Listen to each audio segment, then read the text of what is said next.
खुदाई तक हार्वेस्टिंग तक संपूर्ण जानकारी साझा करने वाले, जैसे कंदों के साइज में वृद्धि के लिए चमक, क्वालिटी, उपज बढ़ाने के लिए बेस्ट फर्टिलाइजर्स। आलू की फसल पर झुलसा बहुत ज़्यादा परेशान करता है, जिसे हम ब्लाइट के नाम से भी जानते हैं। जैसे टमाटर की फसल पर लेट ब्लाइट, अर्ली ब्लाइट आता है, ठीक उसी प्रकार आलू की फसल पर पछेती और अंगेती झुलसा भी खूब ज़्यादा फसल को प्रभावित करता है। स्कैब की समस्या आती है, जिससे क्वालिटी, गुणवत्ता काफ़ी ज़्यादा प्रभावित होती है। सफ़ेद मच्छर, वाइट ग्रब, सुंडी, इल्ली की रोकथाम के लिए सही समय पर सही दवाई स्प्रे करना पड़ेगा। और आलू की खेती करने का सही समय, कितनी लागत लगती है, एक एकड़ से ज़्यादा आप कैसे उत्पादन निकाल सकते हैं, मुनाफा के बारे में बात करेंगे, समय अवधि, कैसे सिंचाई करना चाहिए। खरपतवार की समस्या आती है, तो खरपतवार को कंट्रोल करने के लिए बेस्ट वीडीसाइड के बारे में बात करने वाले हैं। कैसे आपको देखभाल करना है, टॉप ड्रेसिंग कैसे करना है, कितनी दूरी पर आलू को लगाना चाहिए, कौन सी किस्में लगाना चाहिए और अच्छी पैदावार हो, शानदार अंकुरण हो, तो इसके लिए बीज उपचार भी बहुत ज़्यादा जरूरी होता है। तो इस वीडियो के माध्यम से हम आलू की उन्नत खेती, पोटैटो फार्मिंग की डिटेल से संपूर्ण जानकारी विस्तार से साझा करने वाले हैं। तो इस वीडियो को बिना स्किप किए पूरा वॉच करें। चलिए शुरू करते हैं। सबसे पहले बात करते हैं समय।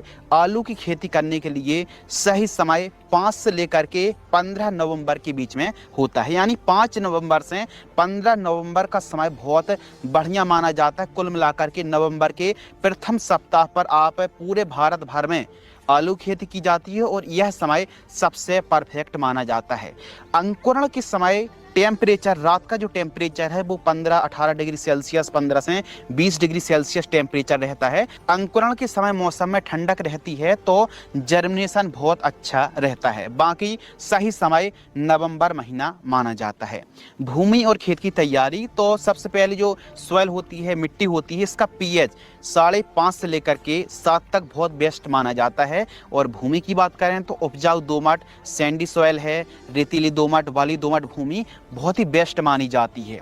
1 से 2 बार कल्टीवेटर चलवा करके अच्छे से मिट्टी को भुरभुरी करा लीजिए रोटावेटर से। और उत्तम जल निकास का प्रबंध होना बहुत ज़्यादा जरूरी है। आलू एक ऐसी फसल है जिसमें खूब ज़्यादा खादों की आवश्यकता पड़ती है, इसकी पैदावार भी अधिक रहती है और अधिक फर्टिलाइजर्स, चाहो आप ऑर्गेनिक या फिर रासायनिक खादों का इस्तेमाल करना ही पड़ता है। एक अच्छी पैदावार निकालने के लिए खादों के साथ साथ जो आप मेड़ बना करके आलू को लगा रहे हैं, जितनी अच्छी आप खेत की तैयारी करेंगे, मिट्टी भुरभुरी अच्छी होगी, उतनी ही स्वस्थ अंकुरण, जर्मिनेशन और पैदावार भी बढ़ने वाली है। तो अच्छे तरीके से खेत की तैयारी कर लीजिए, मिट्टी को अच्छे से भुरभुरी करा लीजिए।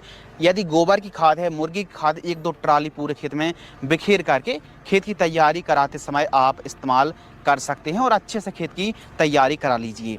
अब बारी आती है बेसल डोज की, उन खादों की, उन पोषक तत्वों की जो कि हमारी फसल को रॉकेट जैसी स्पीड, ग्रोथ में और पैदावार में वृद्धि के लिए बेसल डोज बहुत महत्वपूर्ण रोल निभाने वाला है। तो बेसल डोज, प्राइमरी न्यूट्रिएंट, हम बुआई के समय कौन कौन सी खादें यूज कर रहे हैं एक अच्छी पैदावार निकालने के लिए।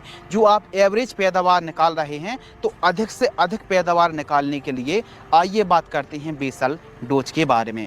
एएनपी आपको लेना है, यानी डाई अमोनियम फास्फेट, डीएपी की हम बात कर रहे हैं। 18-46 150 केजी लगभग 3 बैग आपको यूज करना है। इसमें नाइट्रोजन भी है और फॉस्फोरस भी है, क्योंकि अन्य फसलों की बात कर लें, अन्य सब्जियों की बात कर लें, क्रॉप्स की बात कर लें, तो उसकी तुलना पर आलू की फसल पर ज़्यादा मात्रा पर पोषक तत्वों की आवश्यकता पड़ती है।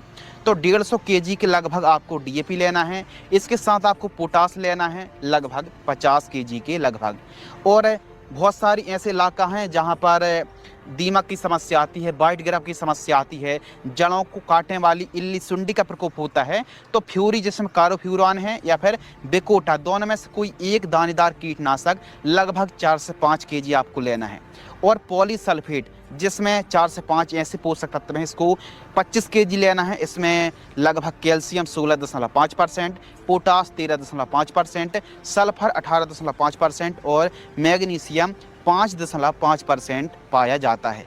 तो इन सभी को मिक्स करना है। और इसके साथ, क्योंकि आप सल्फर भी यूज करते हैं, तो यह उपज बढ़ाने में बहुत बढ़िया काम करने वाली है। तो सल्फर भी हम ले रहे हैं, वैसी पॉलीसल्फेट में सल्फर पहले से मौजूद है, लेकिन थोड़ा सा और हम ऐड कर रहे हैं सल्फर 10 केजी बेंटोनाइट, या फिर आप नॉर्मल वाली भी सल्फर यूज कर सकते हैं 90% वाली।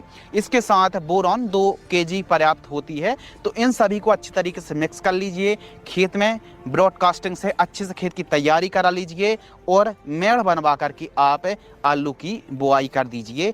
अब मार्केट में आसानी से पोटैटो प्लांटर है या फिर सेमी पोटैटो प्लांटर, बहुत सारे पोटैटो प्लांटर मार्केट में आ चुके हैं। मशीनों से आप बुआई कर सकते हैं, यानी खुद मेड़ भी बनाएगा और बुआई भी करता जाएगा जिग-जैग। अपने हिसाब से आप डिस्टेंस को मेंटेन कर सकते हैं, मैनेज कर सकते हैं। तो आपको बेड बना करके, मेड़ बना करके ही आलू को लगाना चाहिए। परंपरागत तरीके से हटिए और थोड़ा सा आधुनिक तरीके से आलू की खेती कीजिए। इन एफर्ट को लगाइए, पैदावार यकीनन डबल होगी और जो आप एवरेज पैदावार ले रहे हैं उससे 20-30%, 40% पैदावार ज़्यादा ही मिलने वाली है। उन्नत किस्मों की बात करते हैं, बेस्ट वैरायटी, तो अब तक की सबसे अधिक पैदावार देने वाली जो बेस्ट वैरायटी, जैसे कुफरी पुखराज आलू की वैरायटी, ये सबसे टॉप की वैरायटी है और मध्यम अवधि में तैयार होती है और अधिक पैदावार इस वैरायटी से आप निकाल सकते हैं। लगभग 70 से लेकर के 90 दिन में यह वैरायटी तैयार हो जाती है। कुफरी बादशाह वैरायटी है, यह लगभग 105 से 110 दिन का समय लेती है।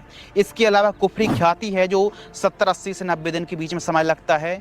कुफरी हिमसोना है, कुफरी चिपसोना 1 और 3 को आप लगा सकते हैं। यह दोनों वैरायटी 90 से 110 दिन में तैयार हो जाती हैं और साथ ही कुफरी मोहन को भी आप लगा सकते हैं। लेकिन सबसे अधिक लगाई जाने वाली, अच्छी पैदावार निकालने वाली जो वैरायटी है कुफरी पुखराज है, कुफरी बादशाह, कुफरी ख्याति जैसी किस्मों को लगा सकते हैं। हम एक ही वैरायटी को रेकमेंडेड करेंगे, पुखराज या फिर बादशाह को आप लगाएं और इनसे अच्छी पैदावार आप निकाल सकते हैं।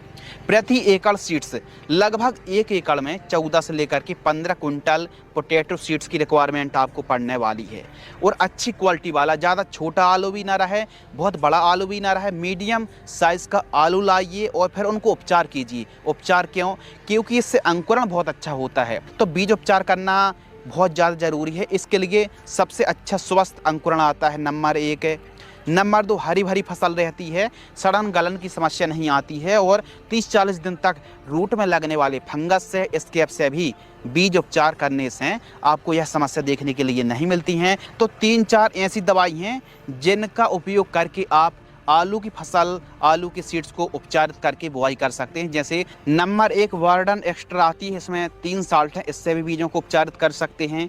यूपीएल कंपनी की इलेक्ट्रॉन आती है, वाइवेलेंस इंट्रीगल है या फिर झेलोरा से। सबसे बेस्ट यूपीएल की इलेक्ट्रॉन या फिर सिजेंटा की वाइवेलेंस इंट्रीगल